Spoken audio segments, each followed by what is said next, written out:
Hello and welcome back to Morgan's video blog with writing tips from the pros and my own writerly musings. Today I'm talking about my light bulb moment. When writing, pacing has two limits. Last week I was talking with an author-tuber friend about my post and the fact that reason number 3, they can't write that fast, was why NaNoWriMo just didn't work for them. Writers think a lot about the upper limit of their writing pace.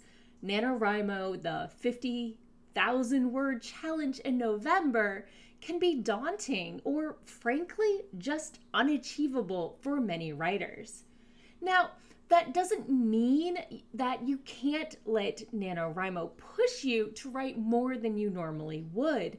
It can be a great way to find your limits even if you don't win. I told my author-tuber friend that with my current life setup, I can make it work, but it takes letting other things in my life slide a bit. It's not my natural pace.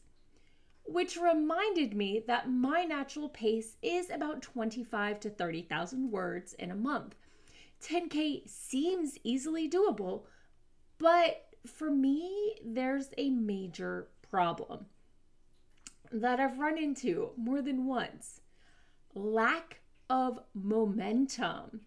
I am 100% momentum driven, and 10,000 words in a month, in other words, 333 words per day, or a page to maybe page and a half, depending on your font, is too slow. My momentum drops and I find myself just phoning in my words, going longer and longer between writing sessions because it's not that many words needed, especially compared to November.